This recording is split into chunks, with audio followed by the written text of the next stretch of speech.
오늘부터 저희 교회는 이제 예배위원들이 예배에 참석해서, 사실 예배위원들은 예배의 수종들뿐만이 아니라 예배가 끝나게 되면은 소독까지 이렇게 다 하고 그렇게 하게 됩니다. 그리고 이제 그 다음에 제가 어저께 일남전도회부터 이렇게 이제 가족들 중심으로 나와서 예배를 드릴 수 있도록 그렇게 전화를 드렸습니다. 이러한 상황을 우리가 볼 적에 참 예배도 이렇게 드릴 수밖에 없는 그런 상황이 참 안타깝고 그러합니다. 제가 이렇게 하는 것은 실질적으로 예배를 즐거이 나오시는 분들도 있습니다. 또 때로는 영상으로 예배를 드리는데 많은 어려움을 겪는 분들도 있습니다.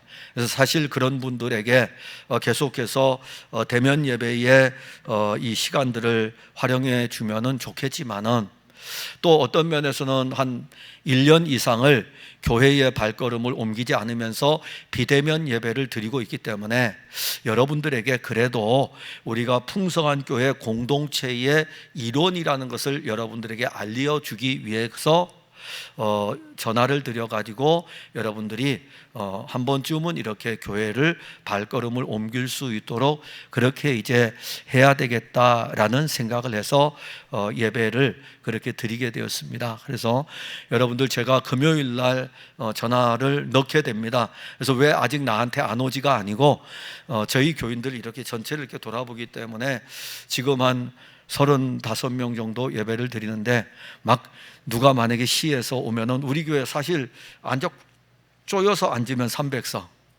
그 다음에 위에 올라가면 식당이 100석 이렇게 사실 돼요.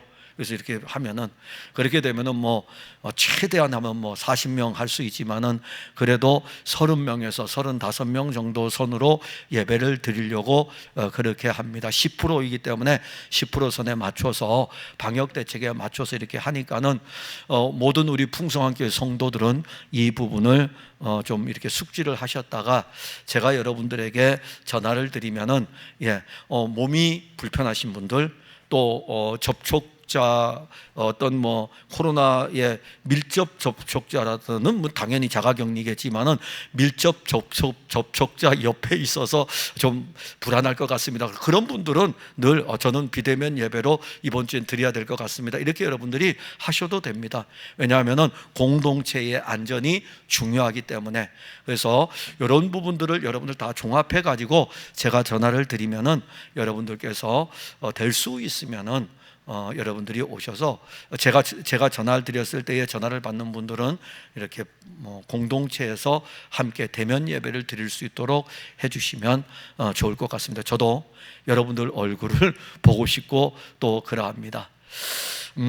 오늘 설교의 제목은 오늘 읽었던 이 글이 오늘 여러분들의 귀에 이루어졌다라는 것입니다. 믿음으로 받으시면 됩니다. 주의 영이 여러분들 안에서 이 말씀의 믿음으로 일하기를 원하여 이 말씀이 여러분들 귀에 이루어지기를 원합니다. 하나님의 아들 그리스도는 동정녀 마리아의 몸에서 탄생하였습니다. 하나님의 아들이 육신을 입으신 것은 하나님께서 자기 백성들을 죄에서 구원하기 위해서입니다. 참 이것은 놀라운 일입니다. 동정녀 마리아의 몸에서 탄생하신 하나님의 아들은 그를 육신으로 낳은 마리아와 요셉의 가정에서 생활을 하게 됩니다. 사실 요셉의 가정에서 생활을 하지만은 그분은 하나님의 아들이십니다. 예수님은 나사렛에서 평범한 목수의 아들로 살았습니다. 30년을 그렇게 삽니다. 때가 되어가지고, 때가 참에 하나님의 아들은 하나님 나라의 복음을 전파하면서 자기 백성들을 구원하는 일을 시작을 합니다. 그래서 요단강에서 세례 요한으로부터 세례를 받으신 예수님은 성령에 이끌려 광야로 가서 40일 동안 계셨습니다. 이 기간에 예수님은 마귀로부터 사실은 시험을 받게 됩니다. 예수님의 사역을 방해하기 위해서 마귀가 예수님을 시험하는데 예수님께서 이 시험을 물리치십니다. 그래서 이 시험에서 이기신 예수님께서 다시 성령의 능력으로 갈릴리로 오게 됩니다. 자, 갈릴리에는 사실 예수님이 살던 그 지역이 갈릴리 지역이죠. 크게 이야기하면은 갈릴리 지역이고, 그가 살았던 곳은 갈릴리의 나사렛이라고 하는 조그만 동네입니다. 아무튼 그는 갈릴리로 왔어요. 갈릴리로 와서 오시자마자 예수님의 사역은 병자들을 치료하는 사역을 하였습니다. 병자들을 치유하니까는 많은 사람들이 예수님에게로 몰려들었습니다. 그래서 예수님에 대한 소문이 갈릴리 지역에 퍼져갔습니다. 뿐만 아니라 예수님은 갈릴리 여러 회당에 다니시면서, 지역마다 회당이 있는데 갈릴리 여러 회당에서 구약의 말씀을 친히 가르쳤고, 그 말씀을 듣는 갈릴리 지역에 있는 이 유대인들이요, 와, 이분 정말 대단하다라고 하면서 그 말씀을 가르치는 그 놀라운 것에 대해서 예수님을 칭송합니다. 자, 이렇게 이제 갈릴리 지역을 다니시던 예수님께서 어디로 가냐 하면은 그가 자라셨던 나사렛으로 그의 발걸음을 옮깁니다. 자, 이 나사렛에 딱 도착을 하니까는 똑같아요. 뭐 40일 전에 지금 나사렛에서 떠나가지고 광야로 요단강 유대 땅에 와가지고, 유대 땅에서 뭐 40일 좀 더 됐겠죠. 유대 땅에 와서 요단강에서 세례 받으시고, 다시 유대 광야로 나가서 40일 동안 금식하시면서 40일 동안 시험도 받으시고, 그 다음에 예수님 다시 갈릴리로 올라오셨어요. 그러니까 뭐 나사렛 갈릴리에서 또 사역하다가 나사렛 자기 동네에 오니까는 뭐 몇 달 뭐 집을 비운 사이죠. 뭐 다 알아요. 이 나사렛에 왔을 때에 예수님이 자라신 곳이 나사렛이고, 그리고 어린 시절을 거기서도 보냈고, 장년이 되었을 때도 거기서 있었기 때문에 나사렛 사람들이 다 예수님을 압니다. 그렇다고 해서 이 나사렛이 오늘 우리 화성처럼 이렇게 큰 동네도 아니에요. 지극히 작은 동네입니다. 30년을 나사렛에서 보낸 이 예수님을 그 동네에서 모를 리가 없습니다. 자, 이제 예수님께서 안식일이 되었을 때에 나사렛 회당에 들어갔습니다. 늘 하던 대로 안식일에 회당에 들어가서 안식일에 회당에서 수종 두는 사람에게 말씀을 가져오면 좋겠다. 그래서 안식일에 그 회당에 말씀을 맡아서 관리하는 사람이 있습니다. 이 말씀을 맡아 관리한, 두루마리 성경으로 되어 있기 때문에 두루마리로 되어 있는 이 말씀을 가져다 달라고 하니까는 이 사람이 쭉 중에서 이사야 선지자의 글을 가지고 예수님에게 드린 것입니다. 그래서 예수님께서 이 이사야 선지자의 글을 두루마리를 쭉 펼쳤어요. 쭉 펼쳐가지고 그 중에 한 부분입니다. 읽었는데 본문 18절과 19절의 말씀인데, 이 말씀이 이사야서 61장 1절과 2절의 말씀입니다.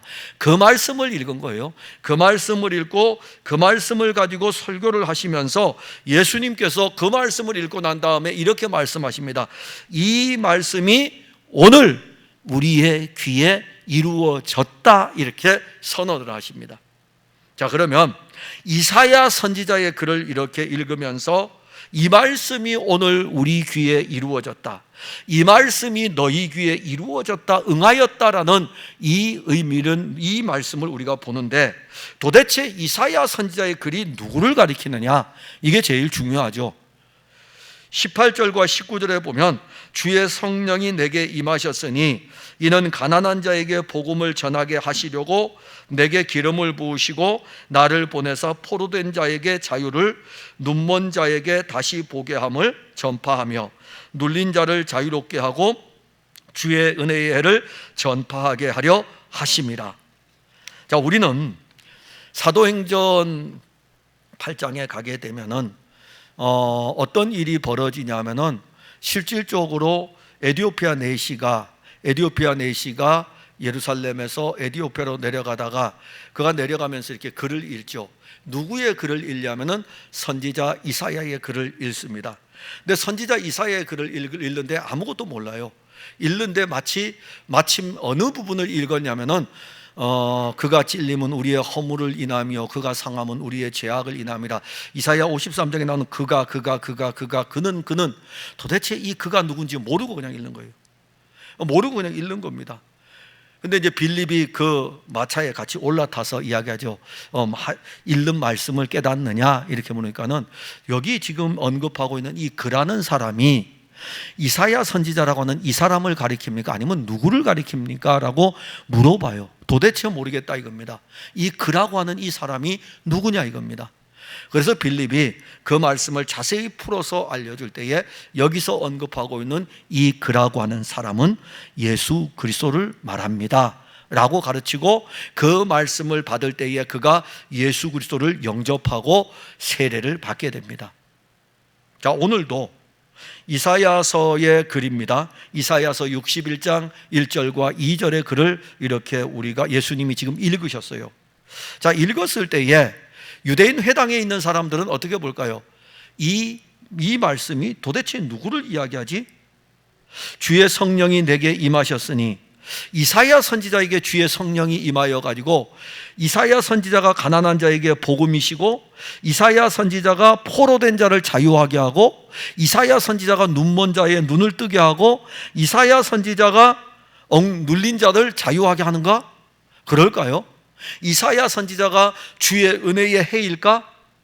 아니죠.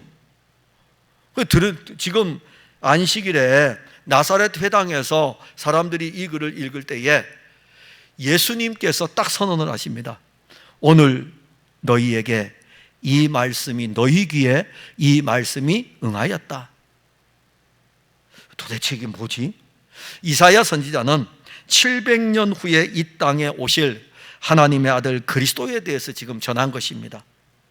이사야 선지자가 예언할 때 아브라함과 다윗의 자손이었던 유다 백성들이요, 어떤 신앙을 가지고 있었는지 아십니까? 껍데기 신앙만 가지고 있었어요. 저는 요즘 들어서 사실 설교자들, 교회 역사에 나오는 많은 유명한 설교자들의 글을 자주 접합니다. 계속 이렇게 손에 놓고서 이렇게 읽고 그러는데, 이렇게 읽을 때마다 그 시대도 그렇더라고요. 17세기, 18세기, 19세기 어떤 시대인지 간에 껍데기 신앙이 참 많더라고요. 지금 이사야 선지자가 하나님의 계시의 말씀을 받을 때에도 껍데기 신앙인들이 많았어요. 그런데 여러분, 오늘은 없을 것 같습니까? 오늘 우리 시대도요, 껍데기 신앙이 많아요. 그러니까는 교회만 다니는 사람들, 그런 사람들 참 많습니다. 저는 우리 풍성한교회 성도들이 그냥 교회만 왔다 갔다 하는 그런 성도들이 아니기를 정말 바랍니다. 껍데기 신앙은 아무 쓸모가 없어요. 껍데기가 뭐합니까? 속의 알맹이가 중요하죠.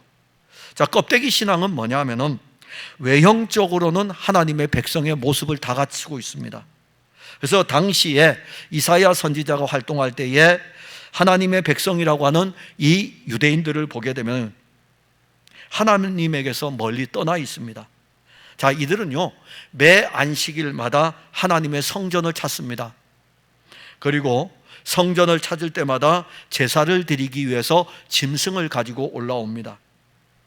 그런데 매 안식일마다 성전을 찾고 또 짐승을 가져와서 제물로 드리지만은 이러한 이들의 행위는 종교의 의식뿐입니다. 오죽하면 다른 선지자보다도 이사야 선지자에게 적나라하게 고발을 합니다. 각 선지자들에게 하나님이 고발하는 내용들이 있는데 이사야 선지자에게 고발하는 내용은 다른 거 아니에요. 너희들은 이 성전에 올라와서 예배를 드리는데 마당만 밟는 것이다. 마당만 밟는 것이다. 너희들이 짐승을 가지고 올라오는데 내가 정말 그 피비린내가 싫다 이겁니다. 내가 먹을 것이 없냐 이겁니다. 너희들이 가져오는 이 짐승 자체도, 즉 다시 말하면 짐승을 가져와서 제물로 드려서 제사를 드리는 게 바로 오늘날의 예배 아닙니까? 그때 당시에. 그렇기 때문에 그들은 의무적으로 이 짐승을 가지고 와야 되고 안식일을 의무적으로 지켜야 됩니다. 그러나 그들에게는 사실 안식일에 안식을 누린 사람이 아무도 없었어요. 안식일이 왜 있습니까? 하나님께서 자기 백성들에게 안식을 주기 위해 가지고 안식일을 제정하신 것인데, 안식일이 있고 안식일의 종교적 의무를 감당하다 보니까는 종교적 의무가 그들에게 짐이 되어버렸습니다. 시간이 흐를수록 이 유다 백성들은 이게 너무 무거워요, 짐이. 오늘날 여러분 교회 나오는 게 혹시 짐이 되지 않습니까? 예배 드리는 것이 짐이 되지 않습니까? 그런 사람들은 지금 껍데기 신앙으로 가고 있는 사람들입니다. 이러한 유다 백성들의 영적인 상태를 아시고 여호와 하나님이 이사야 선지자를 불러서 장차 오실 하나님의 아들 그리스도에 대해서 예언하도록 하였고, 유다 백성들로 하여금 장차 오실 하나님의 아들 그리스도를 영접하도록 그렇게 촉구를 합니다. 그러나 그들은 이사야 선지자의 예언에 아무도 귀를 기울이지 않았습니다. 그래서 여호와 하나님이요, 징계의 칼을 딱 빼어들어요. 징계의 칼을 빼어들어 가지고 하나님이 이 칼을 휘두릅니다. 이사야 선지자가 예언한 후에 150여 년이 지난 뒤에 유다 나라는 바벨론에 의해서 성전이 파괴되고 나라가 멸망을 당합니다. 그리고 그들 중에 일부는 바벨론의 포로로 끌려갑니다. 이사야 선지자가 예언한 그 말씀을 어디서 읽겠습니까? 포로로 끌려간 유다 백성들이 이방 땅에서 그 말씀을 읽게 됩니다. 그때 포로로 끌려가서 이방 땅에서 그 말씀을 읽는 유다 백성들의 심정을 생각해 보세요. 150년 전에 우리 조상들에게 말씀하셨던 그 선지자 이사야의 예언은 그대로 이루어졌고, 이방 땅에서 그 선지자의 글을 읽으면서 그들은 얼마나 많은 눈물을 흘리겠습니까? 150년 전에 우리의 선조들이 여호와 하나님의 말씀을 깨닫고 종교적 신앙의 의무의 껍데기를 벗어버리고 하나님이 말씀하시던 그 말씀으로 돌아갔다면 우리가 바벨론의 포로로 끌려오지도 않을 것이고, 우리가 하나님께 나아가 매 안식일마다 드렸던 그 제사를 드렸던 성전도 파괴되지 않았을 텐데, 우리의 선조들이 껍데기 신앙만 가지고 있어가지고 150여 년이 지난 다음에 지금 보니까는 성전은 파괴되었고 나라는 멸망을 하였고, 그리고 우리는 이역만리 포로로 끌려와서 이 바벨론의 그발강가에 앉아가지고 이 이루어진 예언의 말씀을 가지고 눈물을 흘리며 예배를 드리고 있으니, 이게 그들에게는 150년이 지난 뒤에는 이제 실제가 됩니다. 이사야 선지자가 예언한 이 말씀, 당시의 그 유다 백성들이 사실은 받았어야 돼요. 믿음으로 받았어야 됩니다. 그런데 이제는 이 말씀을 언제 받습니까? 700년이 지난 뒤에 나사렛 회당에서 이 말씀이 읽혀집니다. 이사야 선지자의 예언이 700여 년 전에 있었고 700년이 지난 뒤에 이 말씀을 또 읽습니다. 그러면서 이 말씀이 읽어지면서 그들은 무엇을 기다립니까? 하나님의 아들 그리스도가 오실 것에 대해서 기다리고 있습니다. 그런데 예수님이 이 말씀을 읽으면서 이렇게 말씀하십니다. 오늘 너희 귀에 응하였느니라. 가난한 자에게 복음을, 포로된 자를 자유하게, 눌린 자를 자유하게, 눈먼 자를 보게 하고 주의 은혜의 해를 선포하게 하려 하심이라. 딱 읽고 두루마리 성경을 딱 말고 난 다음에 오늘 너희 귀에 응하였느니라 이렇게 말씀합니다. 성취됐다는 것입니다. 이 말씀이 지금 그대로 이루어졌다는 것입니다. 무엇을 이야기합니까? 예수님이 그 말씀을 딱 읽고 난 다음에 내가 바로 이 말씀의 성취이고 이 말씀, 이사야 선지자가 예언했던 이 말씀의 실제는 바로 나다라는 것입니다. 예수님은 나사렛 회당에서 이사야 선지자의 글을 읽으면서 이렇게 선포를 합니다. 나사렛에서 자라고 나사렛에서 살았던 예수님이 이사야 선지자가 예언한 그리스도, 여러분 700년 전에 있었던 이 사건을 2000년이 지난 뒤에 이제 우리가 봅니다. 자, 이 글이 예언이 됐습니다. 150년 뒤에 포로로 끌려가서 읽습니다. 700년 뒤에는 어떻게 읽습니까? 실제로 오신 그분 앞에서 그분이 읽습니다. 직접 읽어요. 2000년이 지난 뒤에는 하나님의 거룩한 영으로 말미암아 우리가 지금 이 말씀을 보고 읽고 있습니다.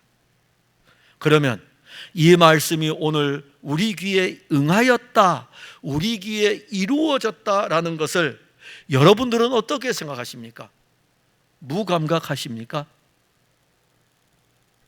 아니면 여러분들에게 이 말씀이 여러분들 귀에 이루어졌다는 것이 아멘이십니까? 우리는 이사야 선지자가 예언한 그리스도가 나사렛 사람 예수인 것을 오늘 확실하게 또 보려고 합니다. 이 글이 오늘 너희 귀에 이루어졌다. 오늘의 설교가 여러분들 귀에 이루어지는 놀라운 날이기를 바랍니다. 자, 그러면 어떻게 이루어지는지 봅시다. 하나는 예수님은 가난한 사람에게 복음입니다. 18절에 보면 가난한 자에게 복음이라고 했습니다. 모든 인간은 영적으로 가난한 사람들입니다. 타락한 본성을 가진 인간들은 영적으로 부요하기 위해 가지고 많은 신들을 만들고 그 신들을 찾고 있습니다. 여러분, 인간들은요, 신을 만들 수밖에 없어요. 우상을 만들 수밖에 없고 하나님을 찾지 않아도 신을 찾습니다. 교회를 다니지 않아도 많은 사람들이 신을 만들어 놓고 있습니다. 그리고 인간들은 신들을 추구하고 있고 그렇게 살아갑니다. 이것은 하나님을 거역하는 행위이죠. 인간은 하나님의 형상대로 지음을 받았어요. 모든 인간은 하나님의 형상대로 지음받았습니다. 그리고 하나님이 흙으로 사람을 만드시고 난 다음에 흙이잖아요. 이 흙이 움직여야 돼요. 생명을 불어넣으셔야 돼요. 하나님의 숨을 불어넣으셨어요. 하나님의 숨을 불어넣으니까는 생명이 되어가지고 이 진흙으로 흙으로 만든 이 인간이 일어나가지고 활동을 하는 것입니다. 그래서 인간은 육체와 영으로 되어 있어요. 하나님의 숨을 불어넣어 가지고 진흙으로 만들어진 인간이 그때부터 활동을 합니다. 그래서 인간은 본질적으로 하나님이 흙으로 빚으시고 하나님의 숨을 불어넣었기 때문에 인간은 본질적으로 하나님을 찾게 되어 있습니다. 그런데 타락한 본성은 신적 열망을 가지고 있으면서도 자기를 창조하신 하나님을 찾지 아니하고 다른 신을 만들고 다른 신을 찾아가는 거예요. 그게 바로 역으로 이야기하면은 하나님이 만드셨기 때문에 타락한 본성을 가진 사람은 자기를 만드신 하나님을 찾는 게 맞아야 되는데 타락한 본성은 자기를 만든 하나님을 찾는 게 아니라 신을 찾긴 찾는데 자기가 만들어 놓는 거예요. 하나님이 우리를 만들었는데 그 하나님을 찾는 게 아니라 자기가 신을 만들어 놓고 그 신을 찾아가는 것이 인간입니다. 유대인들을 우리가 보시기 바랍니다. 그들은 어떠합니까? 하나님의 백성이라고 하는 영적 자부심, 우리는 아브라함의 자손이다, 우리는 다윗의 자손이다, 이 영적 자부심이 얼마나 큽니까? 누구보다도 그들은요, 이방인들은 다른 신들을 추구하고 있다면 유대인들은 뭘 추구하죠? 우리는 하나님을 열망하고 있다. 그래서 우리는 성전에 와서 제사도 드리고 우리는 하나님으로부터 이 말씀을 직접 받은 것을 가지고 있다. 그래서 회당들마다 하나님으로부터 받은 이 말씀들이 두루마기로 보관이 되어져 있습니다. 서기관들은 이 말씀들을 늘 쓰는 것이 그들의 일상입니다. 얼마나 대단하겠어요. 그래서 이들은요, 이방인들을 개처럼 여기고 이방인들과 같은 자리에서 식사하지 않을 정도로 그 영적 자부심이 대단합니다.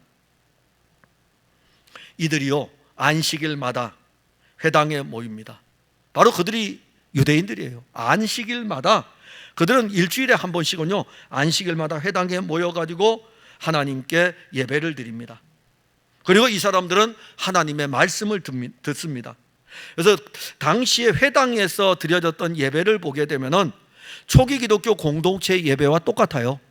왜냐하면 기독교라고 하는 이 자체가 유대교와 연결이 안 될 수가 없습니다. 연결이 될 수밖에 없어요. 사도들도 안식일에 회당에 들어가서 그리스도를 전했기 때문에 연결이 됩니다. 그 연결되는 예배의 행태가 뭐냐 하면은 시편 찬송이 불려지게 되고요, 시편의 글이 읽혀져요. 시편의 글이 읽혀지고 모세의 글이 읽혀져요. 모세 율법, 모세의 오경인 창세기, 출애굽기, 레위기, 민수기, 신명기에 이 글이 읽혀지게 되고, 그리고 또 하나는 선지자의 글들을 가져다가 읽고 해석을 해서 풀어줍니다. 오늘날 예배의 형태와 거의 유사합니다.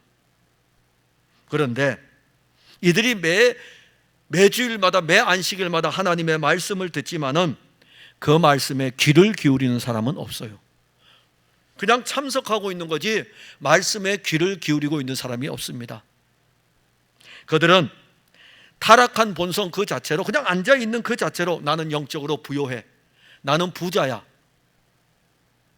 그리고 그들은 하나님을 찾고 말씀을 듣는 것 같아요. 그래서 기도할 때에도. 그래서 예수님이 그들을 향해서 행위에 대한 부분을 분명히 언급합니다. 그들 기도해요. 그들은 여러분들보다 기도 더 많이 해요.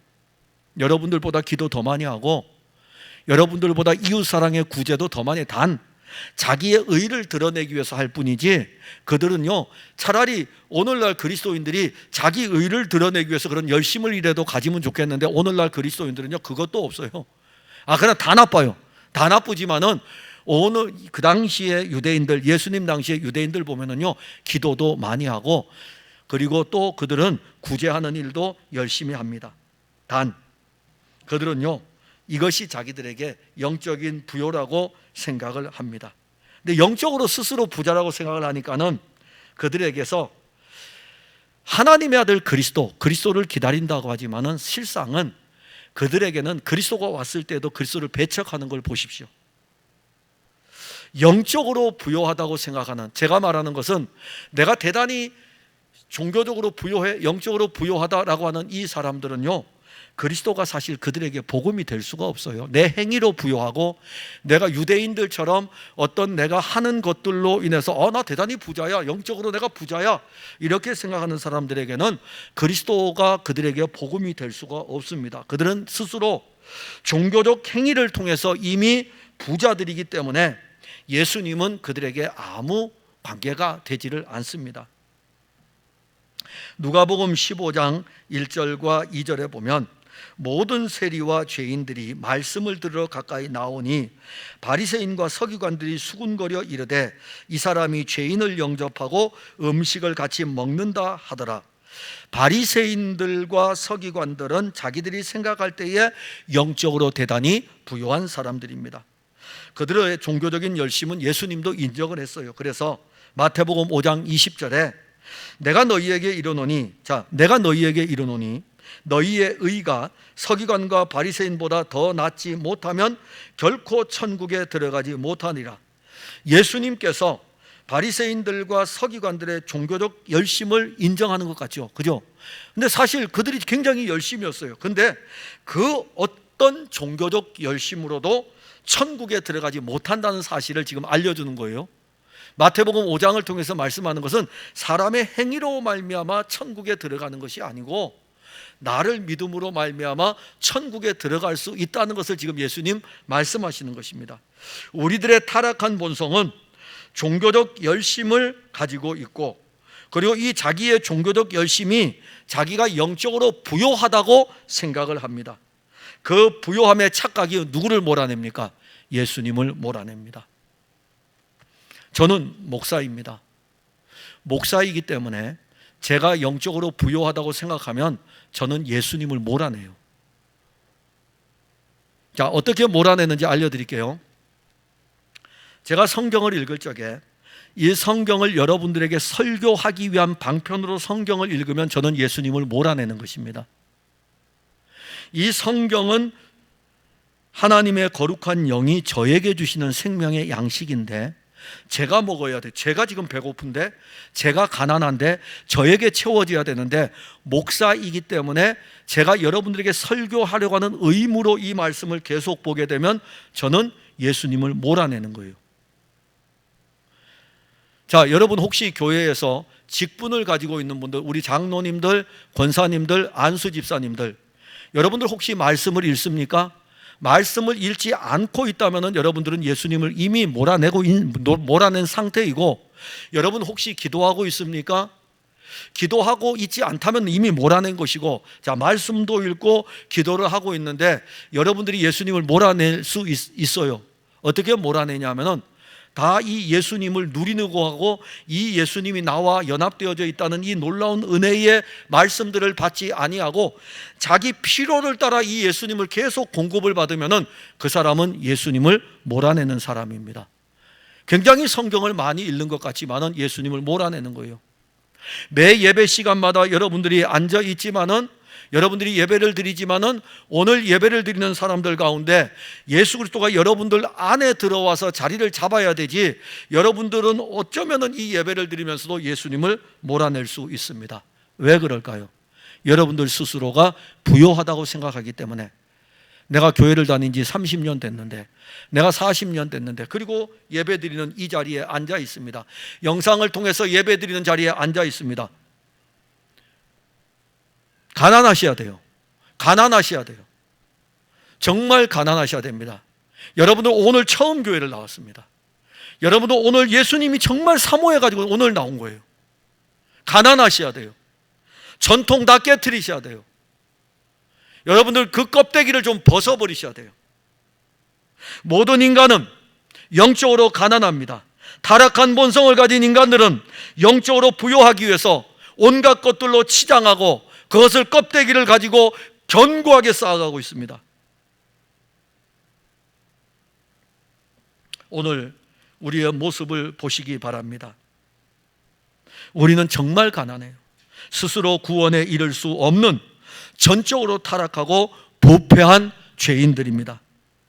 잃어버린 한 마리의 양과 같이 목자가 찾지 않으면 스스로 구원에 이를 수 없습니다. 우리에게는 영적으로 부요함에 이를 만한 그 어떤 것도 없습니다. 매 주일마다 교회를 향하여 올라가고 교회에서 예배드리고 성도들과 함께 점심을 먹고 교제하는 것이 우리의 영적인 부요라고 생각하면 우리는 사탄의 속임수에 넘어간 것입니다. 가난한 사람이 누구입니까?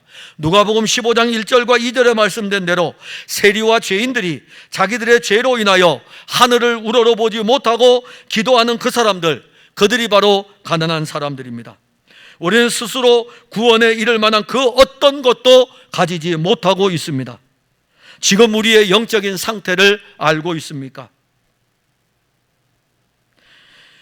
영적으로 지금 우리는 만신창이가 되어 있습니다.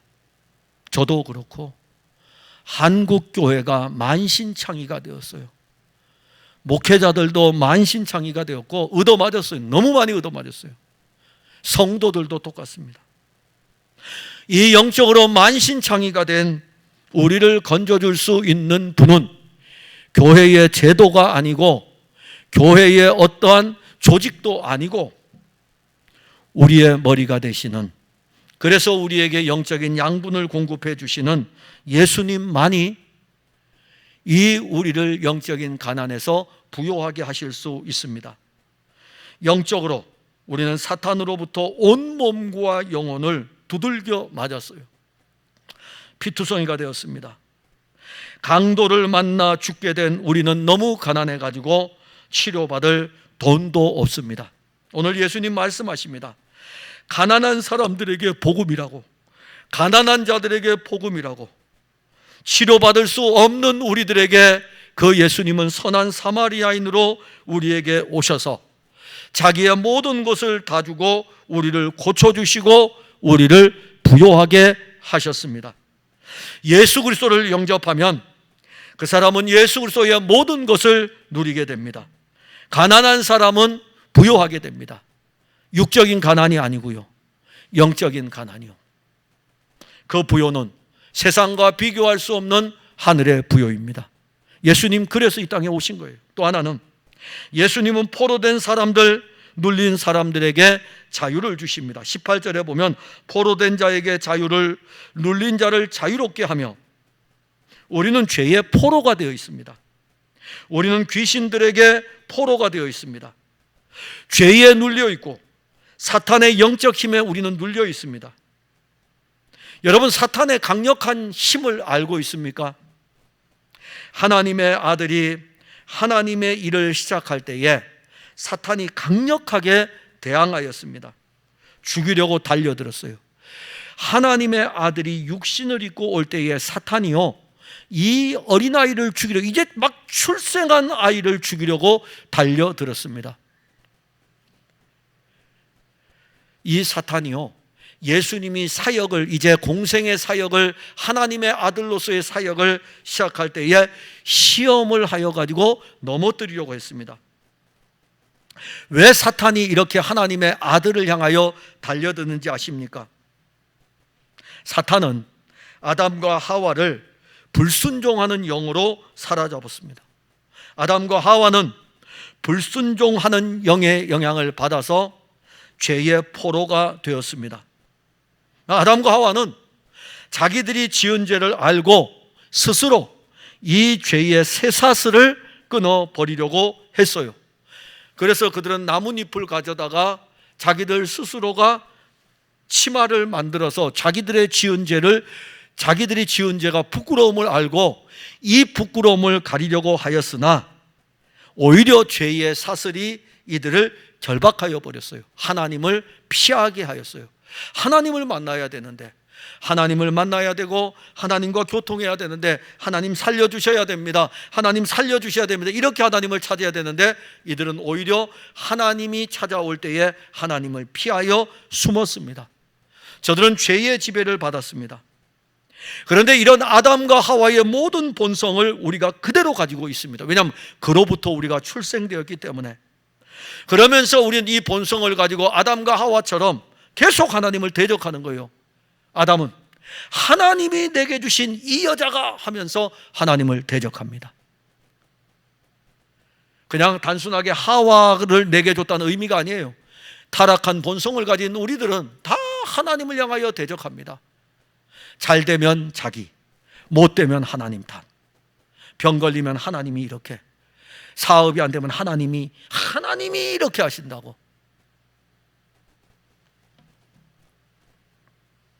포로된 여러분들의 영적인 모습을 보시기 바랍니다. 에베소서 2장 2절에 너희는 그 가운데서 행하여 이 세상 풍조를 따르고 공중의 권세 잡은 자를 따랐으니 곧 지금 불순종의 아들들 가운데서 역사하는 영이라. 보이지 아니하는 영이 지금 여러분들을 붙들고 여러분들로 하여금 죄의 포로로, 여러분들을 죄의 종으로 딱 잡아버렸어요. 죄의 포로가 되게 했습니다. 우리는 우리의 죄로 인하여 또 사망의 포로가 되었습니다. 죄와 사망이 우리를 사로잡았습니다. 우리가 어떻게 하면 죄악의 사슬을 끊을 수 있으며 우리가 어떻게 하면 사망의 줄을 끊어버릴 수 있겠습니까? 오호라 나는 곤고한 사람이로다. 이 사망의 몸에서 누가 나를 건져내랴? 아무도 없어요. 죄에서 건질 자도 없고 사망에서 건질 자도 없습니다. 그런데 여기 오늘 여러분들에게 이 쇠사슬을 끊어버리는 승리의 소식이 우리에게 들려집니다. 로마서 8장 2절에 그리스도 예수 안에 있는 생명의 성령의 법이 죄와 사망의 법에서 너를 해방하였습니다. 예수 그리스도는 죄와 사망의 법에서 우리를 건져서 죄의 사슬을 끊어버렸고 사망의 사슬을 끊어버렸습니다. 어떻게 끊어버렸느냐? 어떻게 끊어버렸느냐? 그가 우리 대신 이 죄의 값을 가지고 가시는 거예요. 그가 우리 대신 받을 형벌의 사망의 것을 가지고 가십니다. 그래서 십자가에서 그가 우리 죄를 대신 지고 죽으시는 것이고, 그가 우리 죄를 대신 지고 죽으심으로 말미암아 우리는 새 생명의 은혜를 입은 것입니다. 그가 죽음으로 말미암아 사망에서 승리하셨고 죽으셔야 돼요. 그래야 사망에서 승리한 새 생명을 그가 가지게 되고 그 새 생명이 그의 영으로 우리 안에 이루어졌습니다. 로마서 8장 11절에 예수를 죽은 자 가운데서 살리신 이의 영이 너희 안에 거하시면 그리스도 예수를 죽은 자 가운데서 살리신 이가 너희 안에 거하시는 그의 영으로 말미암아 너희 죽을 몸도 살리시리라. 우리는 죄와 사망의 사슬에 매여 있다가 이제는 해방됐어요. 우리를 붙잡고 있던 악한 세력들은 더 이상 우리를 죄의 포로로 끌고 가지 못하고 사망의 포로로 끌고 가지 못하고 종으로 끌고 갈 수 없습니다. 로마서 8장 15절과 17절에 너희는 다시 무서워하는 종의 영을 받지 아니하고 양자의 영을 받았으므로 우리가 아빠 아버지라 부르짖느니라. 성령이 친히 우리 영과 더불어 우리가 하나님의 자녀인 것을 증언하시나니 자녀이면 또한 상속자 곧 하나님의 상속자요 그리스도와 함께한 상속자니 우리가 그와 함께 영광을 받기 위하여 고난도 함께 받아야 할 것이니라. 이제 누구도 우리를 포로로 잡을 수 없습니다. 사탄도 우리를 결박할 수 없습니다. 죄도 우리를 결박할 수 없습니다. 사망도 우리를 결박할 수 없습니다. 여러분들은 그리스도 예수를 믿음으로 말미암아 자유를 얻었습니다. 믿으시기를 바랍니다. 예전에 즐겨 불렀던 복음송이 있어요. 나 자유 얻었네, 너 자유 얻었네, 우리 자유 얻었네. 나 자유 얻었네, 너 자유 얻었네, 우리 자유 얻었네. 주 말씀하시길 죄사슬 끊겼네, 우리 자유 얻었네. 할렐루야. 나 자유 얻었네, 너 자유 얻었네, 우리 자유 얻었네. 이 찬송 부르면은요, 나 자유 얻었네 막 이러죠. 한 번이라도 자유 얻었다고 찬송 불렀습니까? 음악의 리듬이 경쾌하니까 같이 그냥 막 이렇게 불렀습니까? 아니면 정말로 내가 자유 얻은 이 기쁨을 가지고 죄사슬이 끊긴 이 놀라운 감격을 가지고 여러분들이 이 찬송을 부르셨습니까? 끊겨졌습니다. 여러분들이 할 일이 없습니다. 여러분들의 종교의 의무로 끊어지는 것이 아니라 하나님이 그의 아들 그리스도를 보내셔 가지고 죄의 사슬을 끊어버렸고, 그리고 우리의 눌린 모든 것들을 다 끊어버리시고 우리에게 자유를 주셨습니다. 또 하나는 이 예수님은 다시 보게 하십니다. 18절에 보면은 눈먼 자에게 다시 보게 함을. 나사렛 회당에 모인 유대인들은 예수님을 그리스도로 보지 못했습니다. 그들은요 이렇게 이야기합니다. 오늘 본문에 보면 예수님이 오늘 이 말씀이 너희 귀에 응하였느니라 라고, 예수님이 하나님의 아들 그리스도이고 지금 나사렛 회당에 서 있는 그분이 이사야 선지자의 글을 읽을 때에 이 말씀의 실제이신 그분이 거기에서 말씀을 하시면서 바로 너희들이 기다리던 그 그리스도가 나다 라고 하니까는, 그런데 이 사람들이 설교를 제대로 듣고는 있었나 봐요. 막 이렇게 듣고 있다가 응? 이 사람 요셉의 아들 아니야? 자, 이런 반문을 할 수 있다는 것은 설교를 듣긴 들었다는 거예요. 이 말씀을 듣기는 들은 거예요. 그런데 이 말씀이 바로 나사렛 사람 예수를 가리킨다고 했을 적에 이 사람은 요셉의 아들이 아니냐라고 반문을 하는 것입니다. 나사렛 사람들은 예수님과 함께 30년을 살았습니다. 그들은 예수님이 요셉의 아들인 것으로 알고 있었습니다.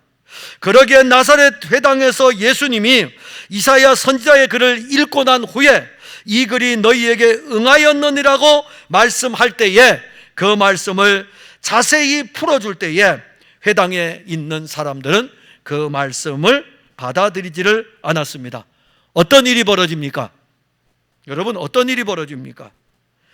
이 예수님을 딱 잡고서 끌고 가는 거예요. 영상이라 못하겠네. 영상이 아니면 여기 우리 분들 다 모였으면 제가 저기서부터 저까지 갈 텐데, 예수님을 딱 끌고 가는 거예요. 어디까지 갑니까? 나사렛에 산이 있는데 그 산에 낭떠러지가 있어요. 그 산으로 끌고 가서 낭떠러지에서 예수님을 밀쳐가지고 죽이려고 이 예수님을 끌고 갑니다. 그들은 무엇으로 봤습니까? 육신의 눈으로 예수님을 본 것입니다. 유대 종교에 뿌리 박혀 있는 그들은 유대 종교의 껍데기만 가지고 있는 것입니다. 눈으로 예수님을 보니까는, 자기 육신의 눈으로 보니까는 이 사람은 나사렛 사람이야, 이 사람은 요셉의 아들이야. 거기까지입니다. 거기까지니까 이 예수님이 오늘 이사야 선자의 글이 나를 가리킨다, 이 말씀이 그대로 오늘 이루어졌다라고 하니까 뭔 얘기야, 너 요셉의 아들이 아니야 라면서 끌고서 산으로 가서 죽이려고 하는 것입니다. 여러분들은 예수님을 언제까지 기독교 종교로 보려고 하십니까? 예수님을 언제까지 육신의 눈으로 보려고 합니까? 30년 동안 그렇게 봐왔으면 됐잖아요. 30년 동안 교회를 다니면서 예수님을, 여러분들 기독교 종교의 껍데기 안에서 예수님을 보지 않았습니까? 이제 그 눈 좀 벗으셔요. 그 눈 좀 벗으셔요. 이 안경 비싼 겁니다. 다초점 렌즈예요. 다초점 렌즈이기 때문에 비싸요. 제가 하기에 몇십만 원 주고 한 것 같아요. 그런데도 불편해요. 좀 익숙해졌지만은 이렇게도 봐야 되고 이렇게도 봐야 되고 불편해요. 그런데 또 편해요. 돋보기는 이렇게 벗었다가 돋보기 써야 되고 이래야 되잖아요. 우리 김용환 집사님 그렇게 잘하시더라고요. 안경 가지고 있다가 이래가지고 돋보기로 보고 불편하죠. 근데 여러분, 예수 그리스도를 여러분들은 어떻게 봅니까?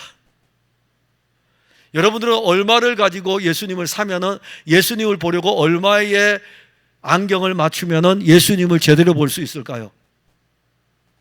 예수님께서 여러분들에게요, 이것보다도, 그리고 돋보기 쓰고 이렇게 하지 않도록 그의 영을 통해서 예수님을 볼 수 있도록 그렇게 그의 영을 우리에게 주었습니다. 그런데 우리는 늘 이렇게 신앙생활 하면서 기독교 종교라는 틀, 우리가 30년 동안 나사렛에서 함께 산 우리와 똑같은 그 요셉의 아들, 이런 관점으로 예수님을 오늘도 보고 있지 않습니까? 예수님께서 안식일에 날 때부터 소경된 사람을 요한복음 9장에서 고쳐주는 게 아주 생생하게 나옵니다. 고침을 받은 이 사람이요, 안식일에 고침을 받은 것 때문에 바리새인들 앞에서 곤욕을 치릅니다. 그래서 둘이 막 서로 논쟁해요.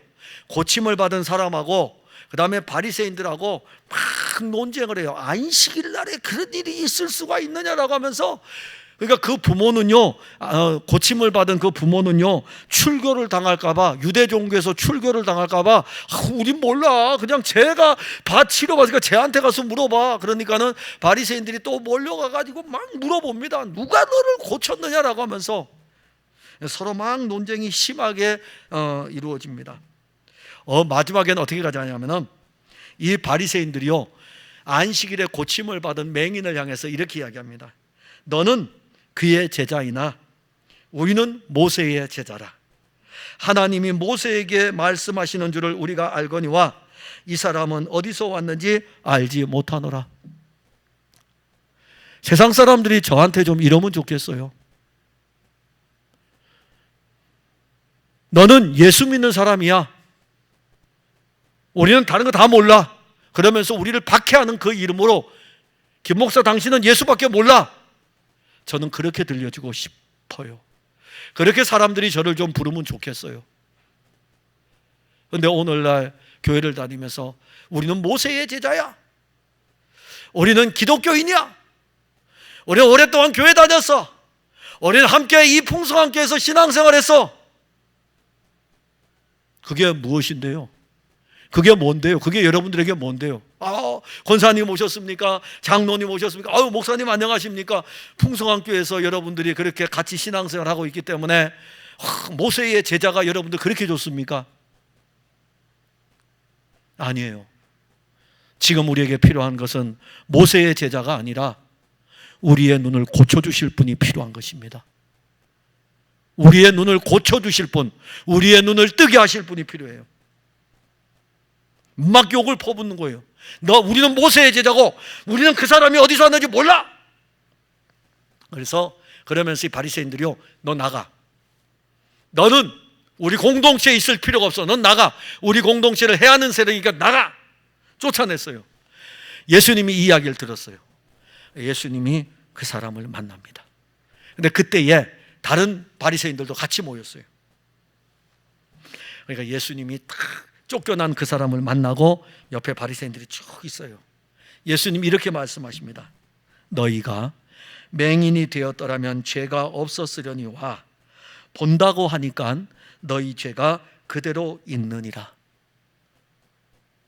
너희들이 차라리 맹인이 되었다면 볼 수가 있었을 텐데 너희들이 본다고 하니까 우리는 맹인입니다.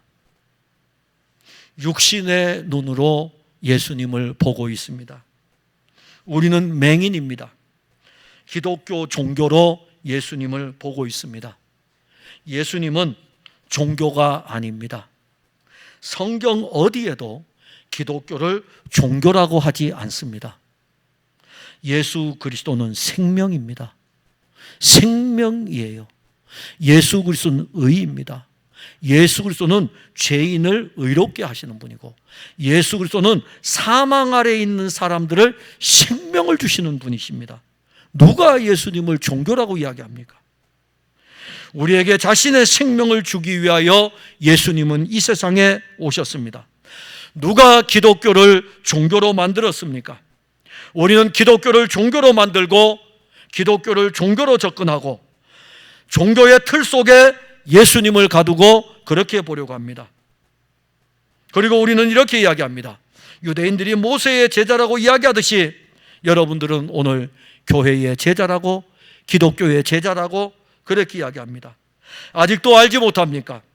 우리는 교회를 다니는 사람이지만 우리는 예수를 그리스도로 믿는 사람들입니다.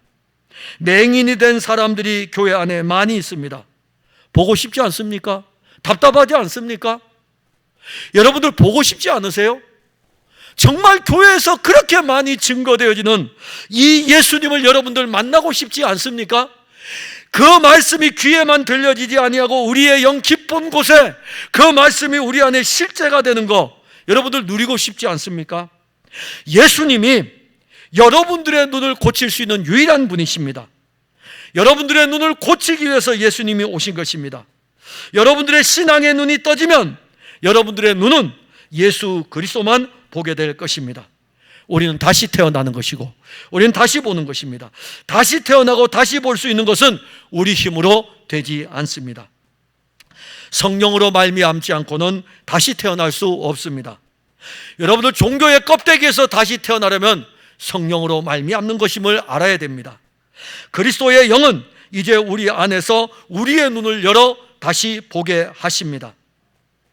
자, 요한복음 9장에서 이 사건이 일어나고 요한복음 10장은 뭡니까? 그 사건은 원래 연결되는 거예요. 9장과 10장 다 연결되는 것입니다. 그러면서 나오는 것이 바로 목자와 양에 대한 것입니다. 우리의 눈이 다시 보게 되면 예수님이 우리의 목자인 것을 알게 되고 우리는 그의 기르시는 양이라는 것을 알게 됩니다.